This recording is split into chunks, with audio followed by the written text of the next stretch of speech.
The teachers said they couldn't control themselves around the girls, so we flipped the script on them. It started 3 weeks ago when Alyssa Thierry ran out of Mr. Kortenhorst's class crying, again. This was the 4th time this month at our supposedly progressive LA school, and we all knew why. Alyssa had just finished getting sick when she told us how he'd commented on her yoga pants, saying they were inappropriate for a learning environment, while staring directly at her camel toe. The thing was, I wore the exact same brand of athletic tights for wrestling, but apparently they were only a problem with Alyssa. Principal Van de Bett called an emergency assembly that Friday. She stood at the podium, lips pressed into that thin line that meant someone was about to get steamrolled, and announced the new dress code. To maintain a professional learning environment and minimize distractions for our faculty, she said, emphasizing that last word like it physically hurt her. Tight athletic wear is now banned.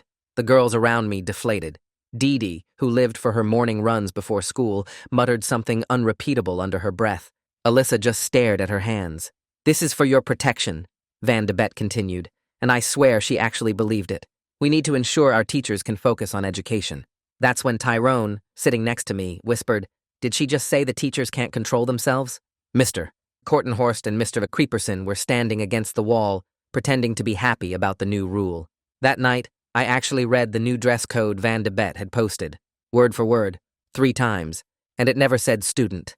It just said, girls must not wear form-fitting athletic wear that could distract from the learning environment.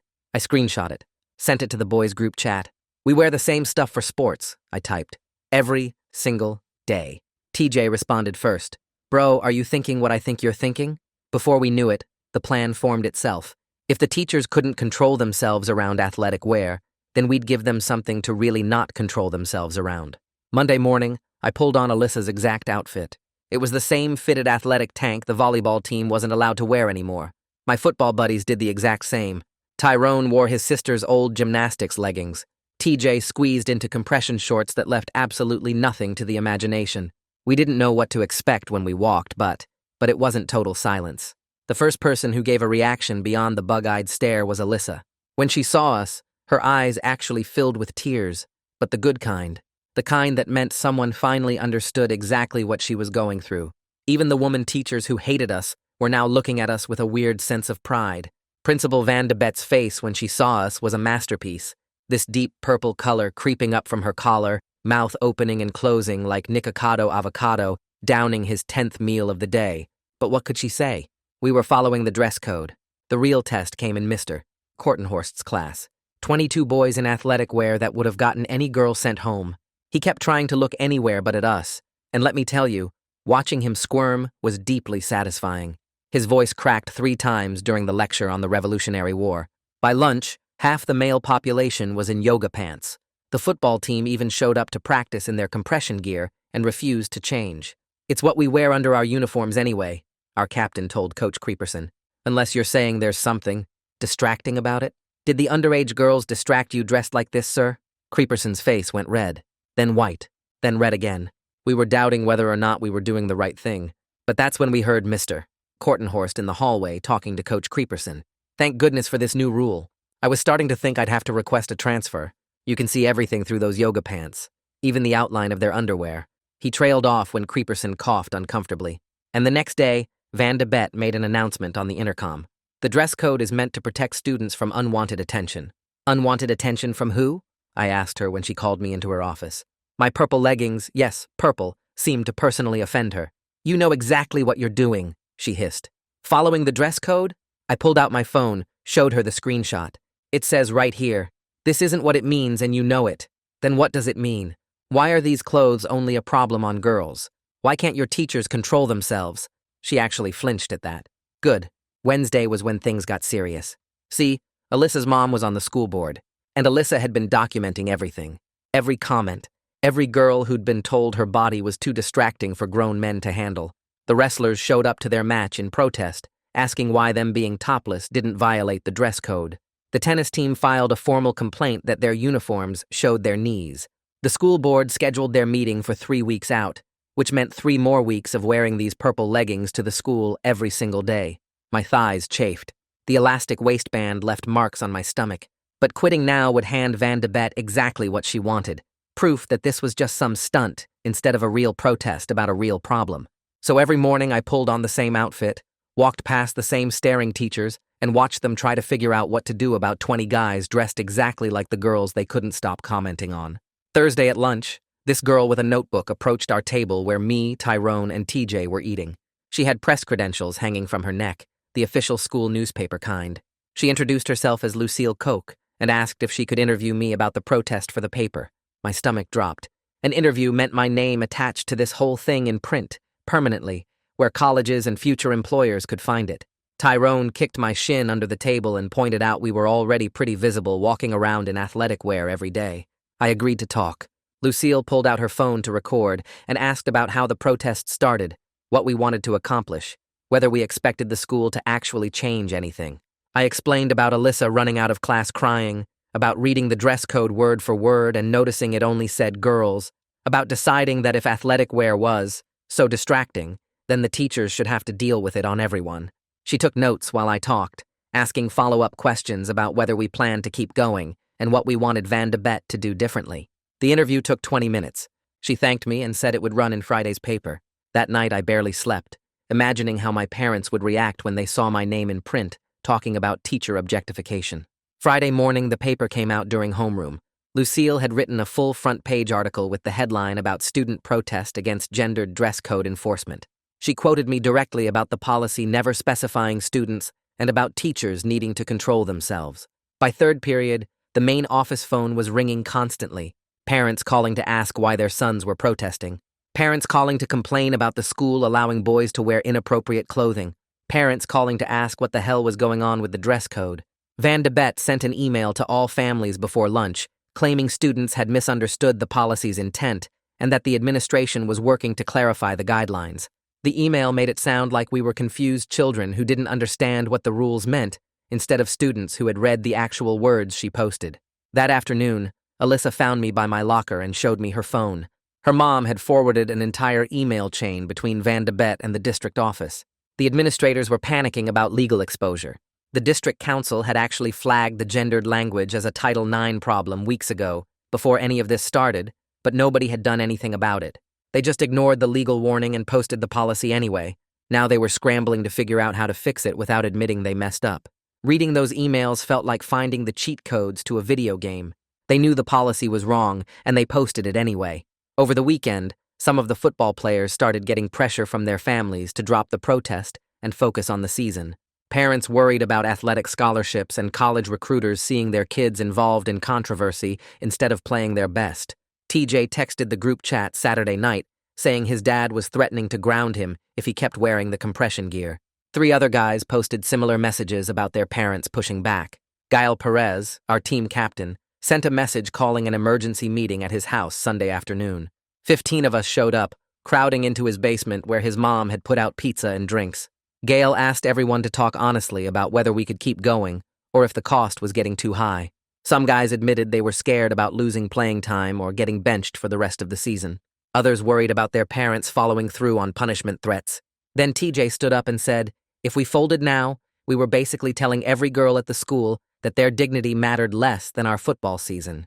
He asked how we could look at Alyssa or Dee Dee or any of the other girls and explain that we quit because sports were more important than stopping teachers from objectifying them. Nobody could argue with that. We voted to keep supporting the protest, even if it meant risking our athletic eligibility. Monday morning felt different walking into school. Van de Bett's voice came over the intercom during first period announcements. She said the dress code policy was clarified to explicitly include all students in the athletic wear restrictions. She emphasized that the updated language now made clear that everyone had to follow the same rules. She actually sounded pleased with herself, like adding the words "all students fixed everything." During second period, a student aide knocked on my calculus classroom door and handed the teacher a note. She read it and told me to report to the principal's office immediately. The walk down the hallway felt long. Van de Bett was waiting in her office with printed screenshots spread across her desk. The photos showed me in the hallway wearing my purple leggings, taken from the security cameras over the past week. She slid a write-up form across the desk and explained I was cited for violating the newly clarified dress code. The form assigned me detention for 3 days starting tomorrow. I asked if she was writing up everyone who wore athletic wear, or just the protesters. She said the clarified policy applied to everyone equally, and I should consider myself lucky it was only detention. By lunch, 15 other guys had detention slips too. We compared notes in the cafeteria and realized Van de Bet was only targeting the core protesters, not the random students who wore athletic gear without making it political. Alyssa's mom texted her group chat, reminding us to document everything because the pattern of selective enforcement would matter later for any legal complaint.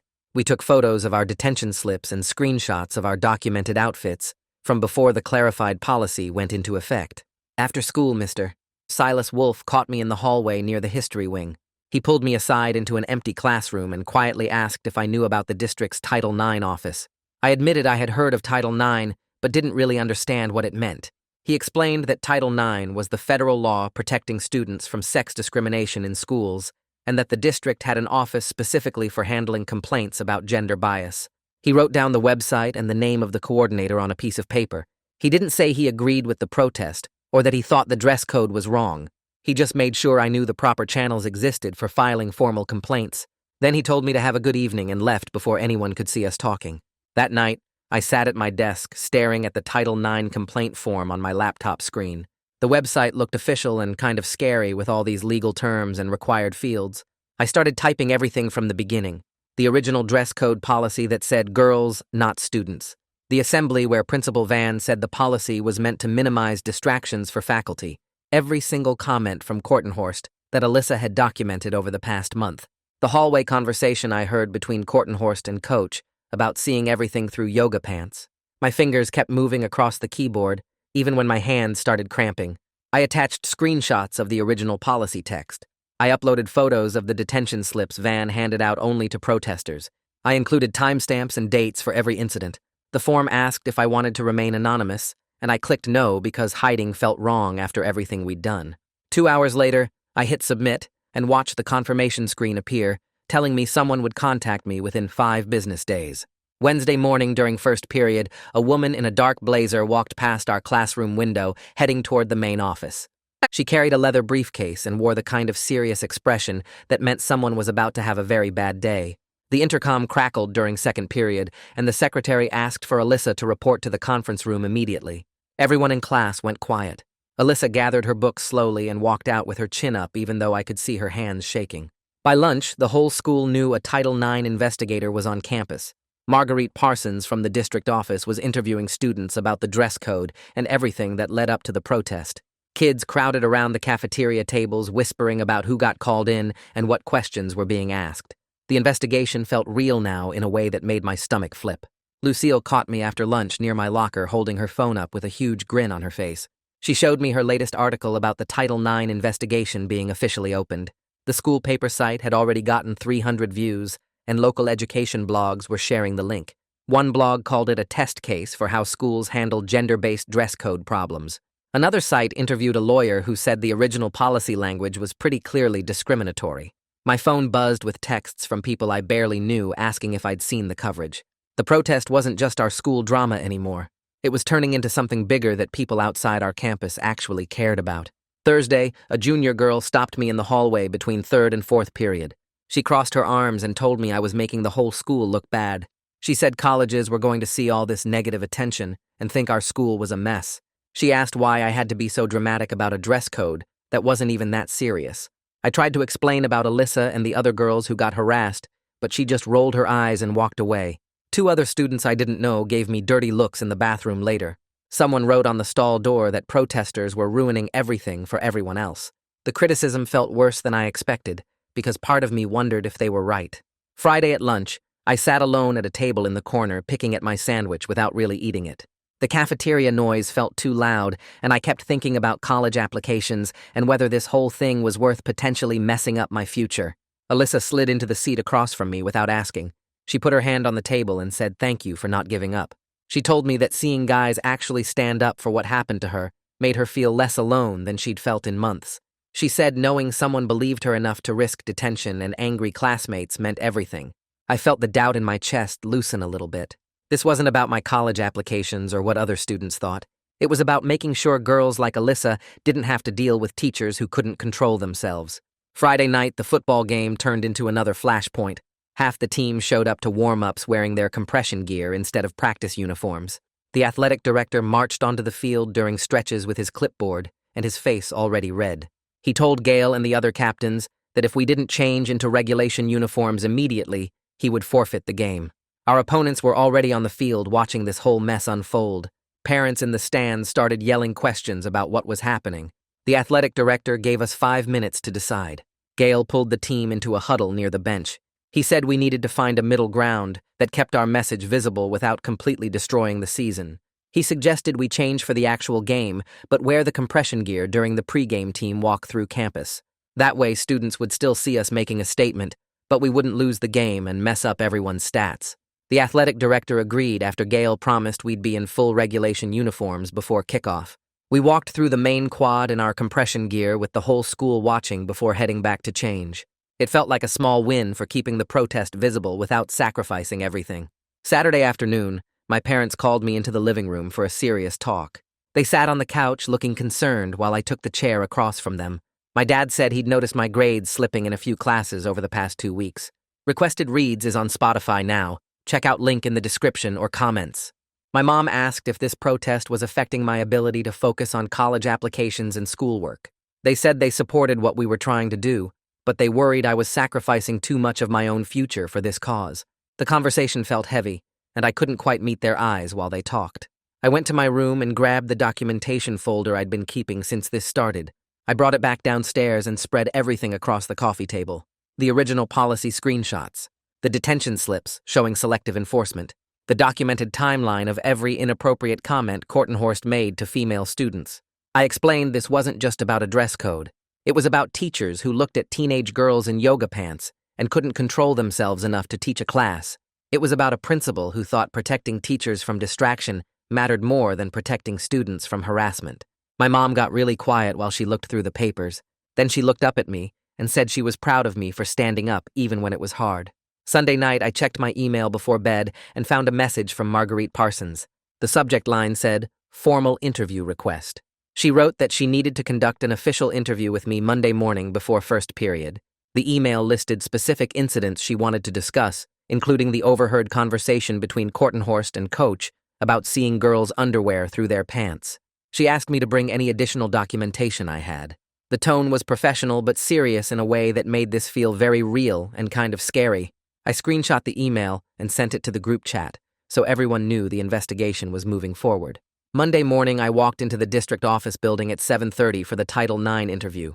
Marguerite met me in the lobby and led me down a hallway to a conference room with a long table and uncomfortable chairs. She sat across from me with a legal pad and a recording device between us. She explained the interview would be recorded and asked if I understood my rights. I nodded, and she pressed the red button. She started with basic questions about when I first noticed the dress code issue and how the protest began. I walked her through Alyssa running out of class crying, the assembly with Van de Bett, reading the policy that night, and realizing it only said girls. My hands shook a little holding the water bottle she'd given me. Marguerite wrote notes in neat handwriting while I talked, occasionally stopping me to ask for specific dates or exact wording. When I got to the part about overhearing Kortenhorst talk about seeing girls' underwear through their yoga pants, she made me repeat it twice to make sure she had the quote right. She asked who else heard it, and I gave her Tyrone's name. Her face stayed completely neutral the whole time, giving me no clue what she thought about any of it. The interview lasted 90 minutes, and by the end, my throat hurt from talking. She thanked me for my time and said she'd be in touch if she needed clarification on anything. I went straight to first period after the interview feeling drained. Tyrone texted me during lunch saying Marguerite had pulled him out of class for his interview. By the end of the day, 5 other students had been called in. TJ, 2 girls from the volleyball team, someone from the tennis team, and Dee Dee all got interviewed. We compared notes in the parking lot afterward. Everyone said Marguerite asked detailed questions about specific incidents and took careful notes, but never indicated what she was thinking. The investigation was clearly getting serious. TJ said she'd asked him about grade changes in certain teachers' classes, which meant she was looking at possible retaliation too. The whole thing felt bigger than just the dress code now. Wednesday morning, I was walking to second period when Lucille caught up with me in the hallway. She had her laptop open and showed me what she'd found. The dress code policy committee that wrote the new rules consisted of 5 people: Principal Van de Bett, Mr. Kortenhorst, Coach Creeperson, the athletic director, and the assistant principal. All men except Van de Bett. 0 input from female teachers, 0 input from students, 0 input from parents. Lucille had filed a public records request and gotten the committee meeting minutes. She'd already written the article, and it was going live on the school paper's website at lunch. She showed me the draft with the committee composition listed right next to quotes from the policy text about girls and form-fitting clothing. The contrast was damning. When the article posted, it spread through the school within minutes. Students were screenshot it and sharing it everywhere. By the end of the day, parents were calling the school, asking why an all-male committee got to decide what teenage girls could wear. Thursday morning, Van de Bet's voice came over the intercom during first period. She announced a listening session for that evening at 6 in the library, where students and parents could share concerns about school climate. Her tone tried to sound open and welcoming, but came across as defensive. At lunch, Alyssa's mom texted the group chat warning us this was a pressure release valve. Van de Bet wanted to let people vent, so she could say she'd listened without actually committing to changes. But Alyssa's mom said we should still attend and document everything that got said. She reminded us to stay calm, stick to facts, and not let anyone bait us into emotional reactions. That evening, I showed up at the library at 5:45. Students were already filling the chairs arranged in a circle. Parents stood along the walls. Staff members sat in a cluster near the door looking uncomfortable. The library felt too small for the 40 students and dozen staff members crammed inside. Van de Bet stood at the front next to a podium someone had wheeled in. She opened by saying she wanted to hear all perspectives on the recent concerns about school climate. Her arms stayed crossed over her chest, and her shoulders hunched forward.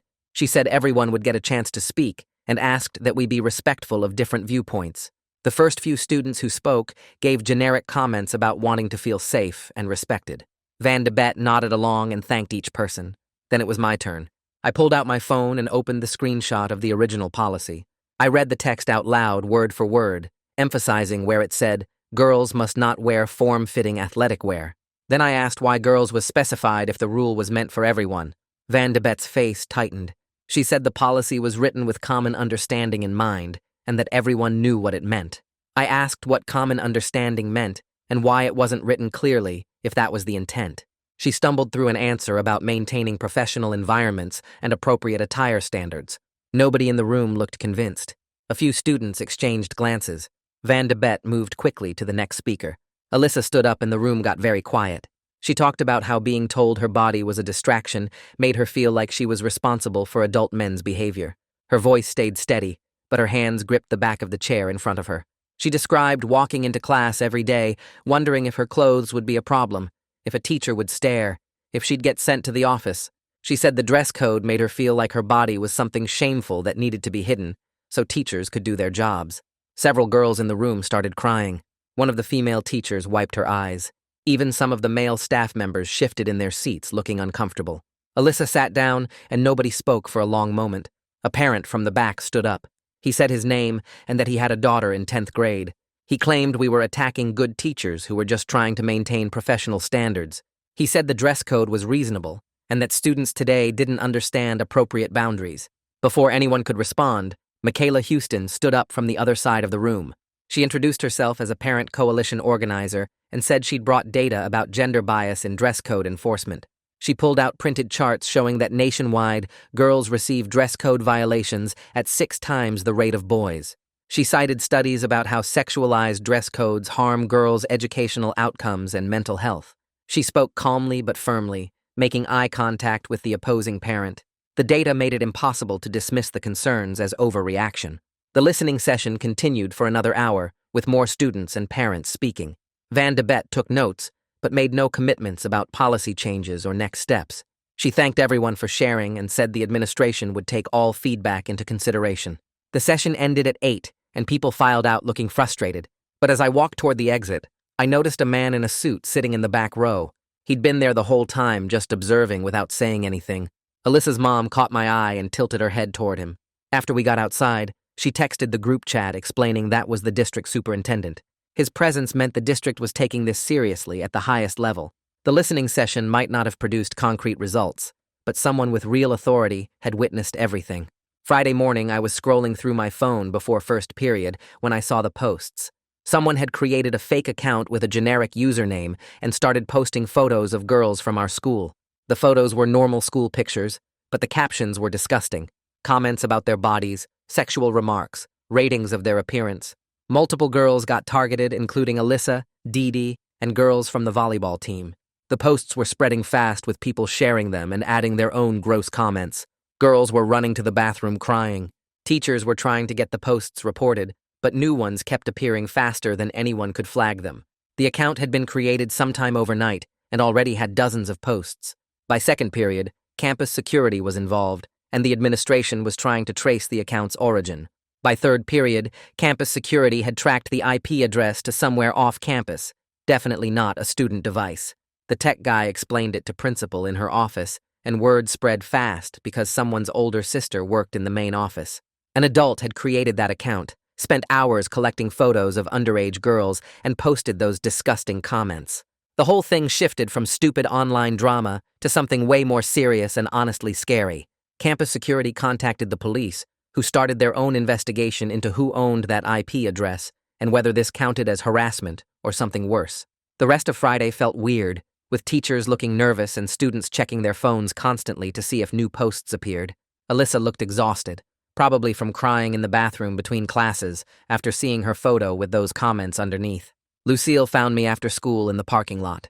She asked if Alyssa would be willing to record a video statement about what it felt like to have teachers comment on her body, speaking directly to camera for the next article. I told her I'd ask, but couldn't promise anything because Alyssa had been through enough already. That weekend, Alyssa texted the group chat saying she wanted to do it. She said people needed to hear directly from someone this happened to, not just read about it secondhand. We met at Lucille's house Sunday afternoon because she had decent camera equipment from her journalism class. Watching Alyssa film that statement was brutal.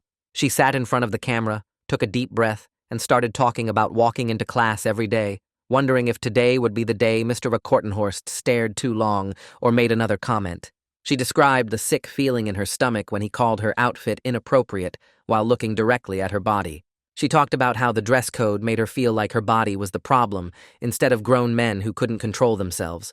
Her voice cracked twice, but she kept going, and by the end, Lucille and I were both trying not to cry while she stayed completely steady. Her courage was absolutely stunning, and I felt proud to know her. The video ran in Monday's school paper, both online and in print copies distributed around campus. Lucille's article included the video statement alongside updates about the fake social media account investigation and the police involvement.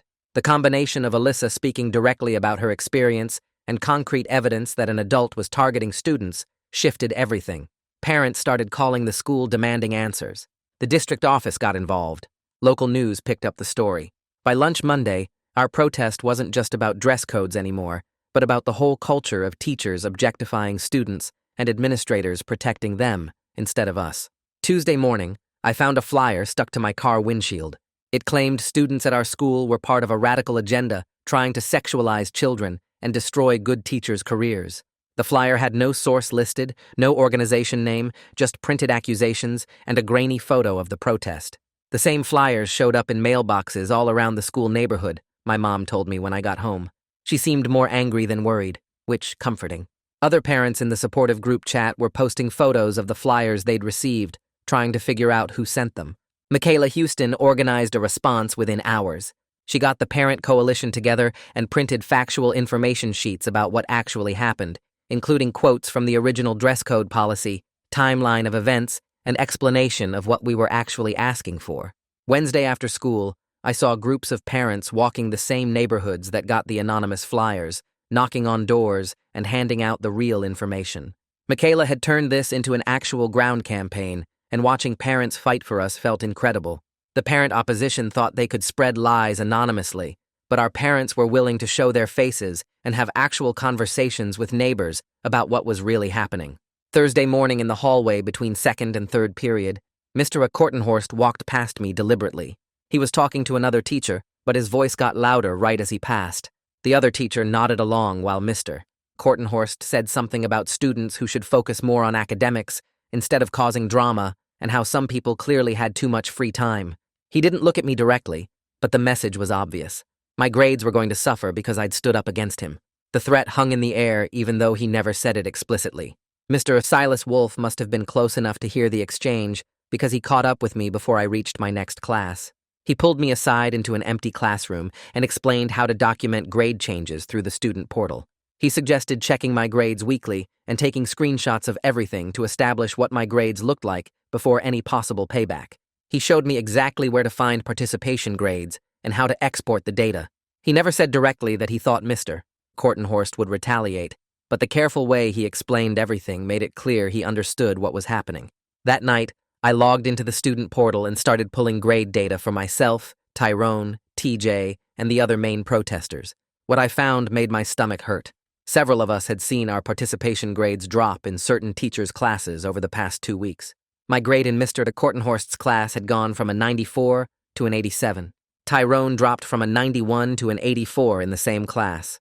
TJ's participation grade in Coach's class fell from 95 to 88. The pattern was too similar to be random or fair. These were teachers we'd directly challenged, and our grades were falling in their classes specifically while staying steady everywhere else. I screenshot everything and sent it to the group chat. Friday morning, I forwarded all the grade data to Marguerite Parsons. She responded within an hour asking to meet and explaining that payback against students who file complaints was itself a Title IX problem. The investigation was growing beyond just the dress code issue to include how staff treated students who spoke up. She wanted documentation of every grade change, every comment, every interaction that felt like punishment for protesting. The whole thing was getting bigger than any of us expected. Wednesday morning during third period, Principal's voice came over the intercom asking for everyone's attention. She announced that Mr. Kortenhorst had been placed on paid leave while the district completed their investigation. You could hear the collective gasp across campus, even through closed classroom doors. Some students started whispering immediately, while others sat in shocked silence. The teacher whose class I was in looked uncomfortable and tried to redirect everyone back to the lesson, but nobody could focus after that announcement. The classroom erupted the second the intercom clicked off. Some kids started cheering and high-fiving like we'd just won the championship. Others looked worried, whispering about AP history exams coming up and who would teach the class now. I sat there feeling this weird mix of relief and guilt churning in my stomach. Part of me was glad he was gone, that Alyssa wouldn't have to deal with his comments anymore. But another part kept thinking maybe I'd ruined someone's career, even though I knew he did this to himself by being creepy. The teacher tried getting everyone back on task, but it was useless. Everyone had their phones out texting or scrolling through group chats about what just happened. I stared at my desk, feeling like I should be celebrating, but mostly just feeling tired. After school, I found my car in the parking lot and was about to leave when Alyssa knocked on my window. She climbed into the passenger seat without asking, and we just sat there for a minute watching other students walk past. She broke the silence first, saying it felt weird to win something but not feel happy about it. I nodded because I knew exactly what she meant. The whole point was making things safer for girls, but getting there had been exhausting and messy and uncomfortable. She said she was glad he was gone, but wished none of this had been necessary in the first place. We talked for maybe 20 minutes about how strange it felt to force adults to do the right thing.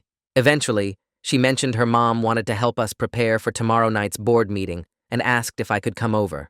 I agreed, even though the thought of speaking in front of the whole board made my hands sweat. At Alyssa's house that evening, her mom sat us down at the kitchen table with printed copies of the meeting agenda. She coached us on staying factual, speaking clearly, and not getting defensive when board members asked challenging questions. She made us practice our statements 3 times each, stopping us whenever we got too emotional or started rambling. She explained the board members would be looking for specific examples and documentation, not just feelings.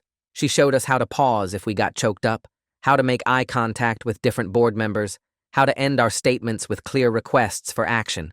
By the time we finished practicing, it was almost 9, and my throat hurt from talking. Alyssa's mom made us promise to get good sleep and eat breakfast before the meeting. I drove home feeling slightly more prepared, but still completely nervous. That night I lay in bed rehearsing my statement over and over in my head. Every time I closed my eyes, I imagined standing at the podium with everyone staring at me. I kept changing words, rearranging sentences, trying to make it perfect. Around 2 a.m, my phone buzzed with a text from Tyrone saying he couldn't sleep either. Suddenly, the whole group chat lit up with everyone admitting they were awake and freaking out. TJ sent a terrible joke about yoga pants that made no sense, but we all laughed anyway. Someone started sharing memes about school boards. We stayed up until almost 4 trading nervous energy and stupid comments that helped calm everyone down. When I finally fell asleep, my alarm went off what felt like 10 minutes later. Thursday evening came faster than I wanted. The board meeting room was packed by the time we arrived, with students lining the walls and parents filling every seat. Community members held signs both supporting and opposing the protest. Some signs said things like students deserve safety, while others claimed we were attacking good teachers. The local news had cameras set up in the back corner with reporters checking their equipment. I recognized faces from the school mixed with people I'd never seen before. The room buzzed with quiet conversations and the occasional laugh that got shushed quickly. Board members filed in looking serious and official in their business clothes. The superintendent sat at the center looking uncomfortable. My hands started shaking before anything even began. When public comment finally opened, I was third on the speaker list. I walked up to the podium with my printed statement clutched in both hands to keep them from shaking so obviously. The microphone was too tall, so I had to adjust it down while everyone watched and waited. I started reading through the timeline of events, explaining how Alyssa ran out of class 4 times, how the dress code specifically said girls, how we found the loophole and wore the same clothes to prove the point. I listed the evidence we'd gathered, including the overheard conversation and the pattern of comments toward female students. My voice stayed mostly steady, even though I could feel my heart pounding. I managed to read through the whole thing without my voice cracking and walked back to my seat feeling dizzy.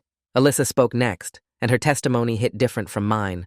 She talked about feeling unsafe in her own school because teachers couldn't control their comments about her body. She described what it felt like to throw up in the bathroom after class because a grown man stared at her camel toe while pretending to care about dress codes. She explained how the new policy made her feel responsible for adult men's behavior, like her body was the problem instead of their lack of control. Several board members shifted in their seats looking uncomfortable. One older woman actually pulled out a tissue and dabbed at her eyes. When Alyssa finished and sat down, you could hear people sniffling throughout the room. The weight of what she'd been dealing with hung in the air, and nobody could pretend this was just about clothes anymore. Silas stood up when his name got called and gave measured testimony about staff culture. He carefully avoided naming specific people, but acknowledged that professional boundaries had been unclear. He talked about how students deserve better and how teachers need clear guidelines about appropriate behavior and comments.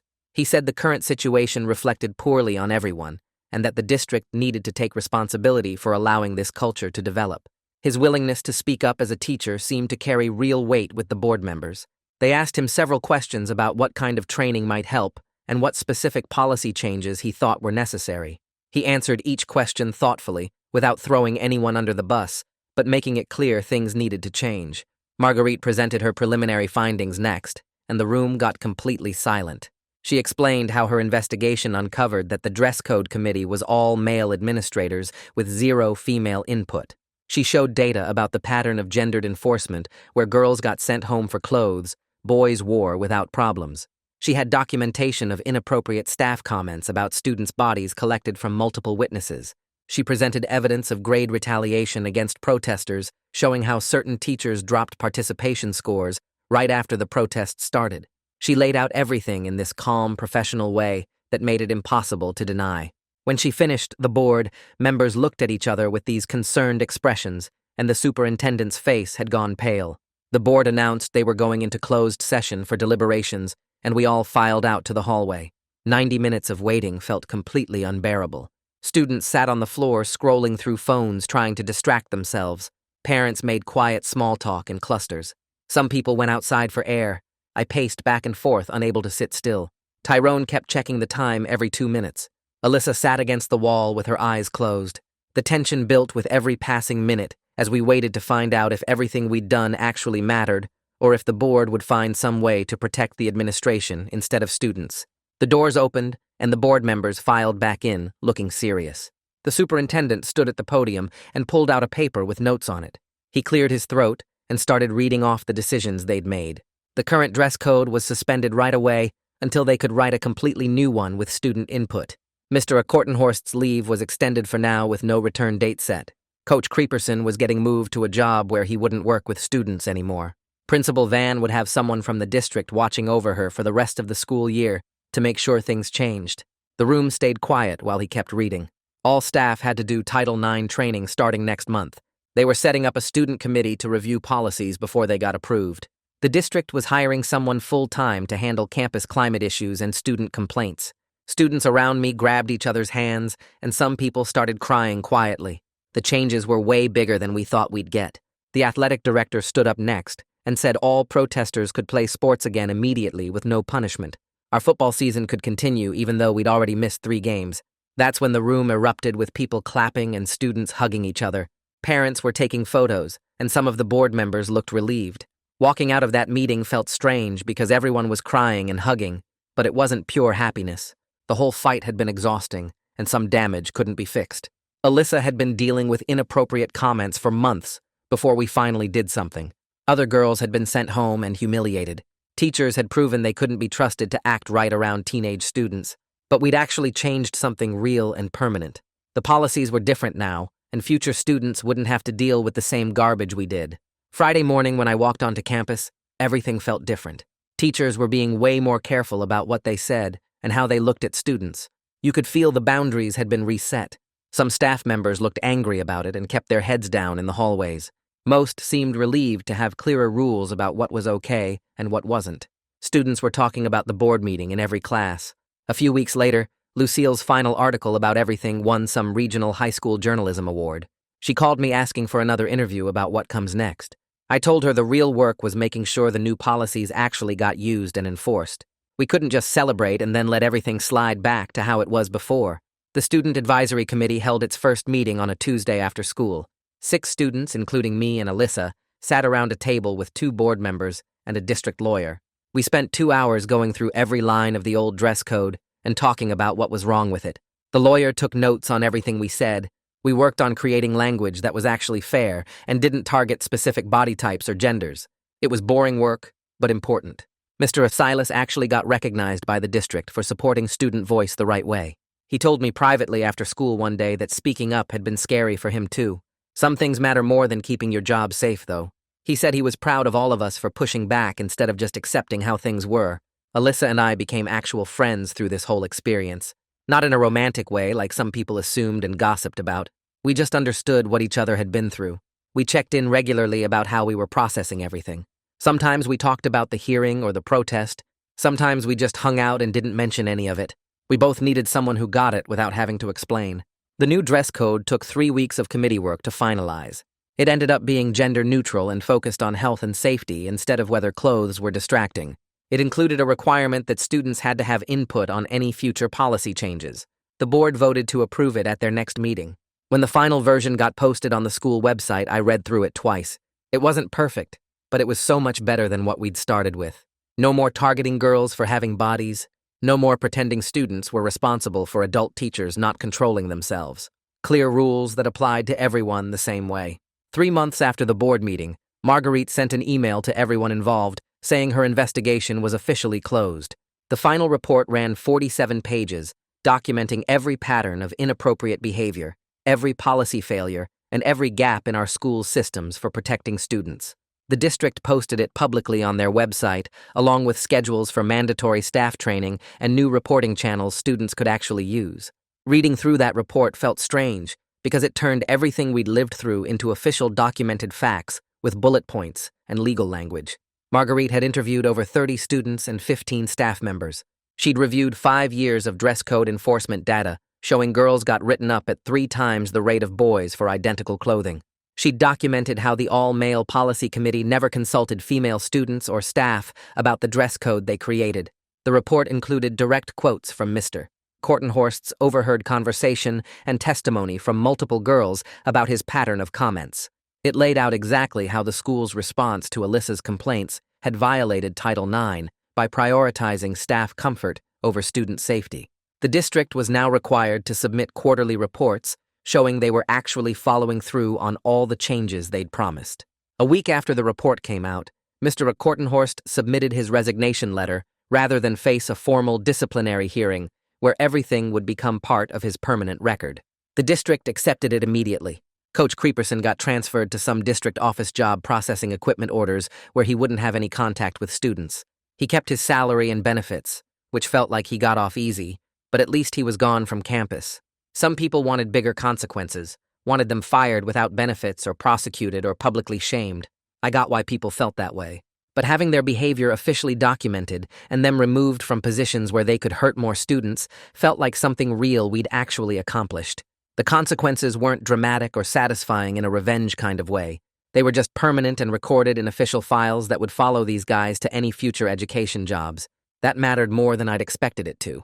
Looking back now as second semester starts, I feel proud of what we managed to do, even though it cost us so much time and stress and some friendships that didn't survive the tension.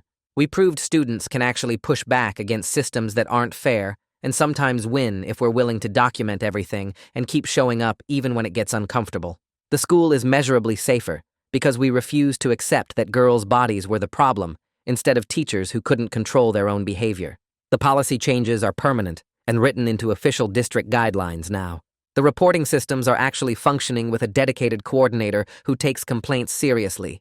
Future students will benefit from boundaries we fought to establish without having to go through what Alyssa and the other girls went through. That matters more than any dramatic ending could have. Well, that's the grand finale, if you can call it that.